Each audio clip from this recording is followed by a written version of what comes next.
Good day everyone, and I am Melvin T. Padao Jr. and I am here to discuss or tackle all about the agrarian reform in the Philippines. So let's get started.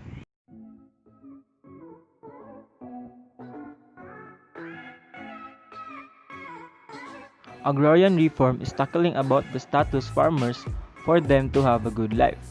Agrarian reform always wanted to have good relationship between landlords and farmers, not only in having lands but also give farmers the good lives, opportunities and the source of income that they deserve.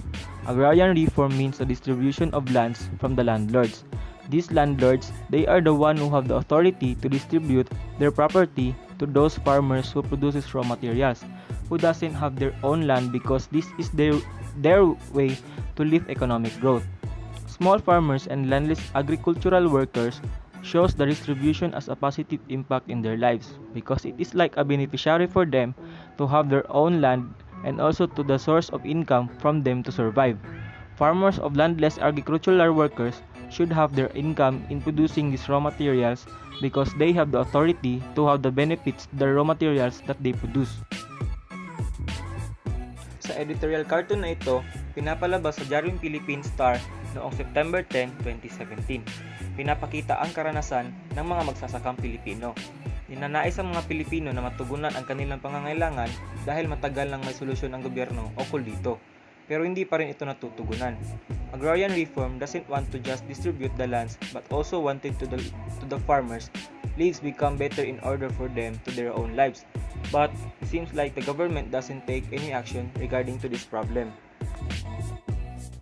Under the Agrarian Reform Law 1950, the property of rural landlords was confiscated and distributed, which fulfilled a promise to the peasant and smashed a class identified as feudal or semi-feudal.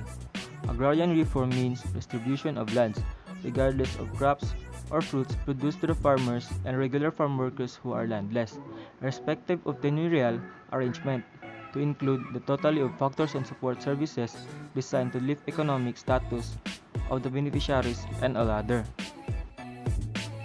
In the Philippines, few issues incites as much passion and interest among the masses and leftist groups as agrarian reform because it called the redistribution of land, small farmers, and landless agricultural workers.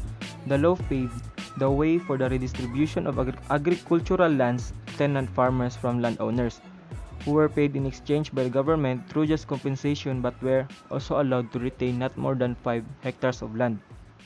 That would be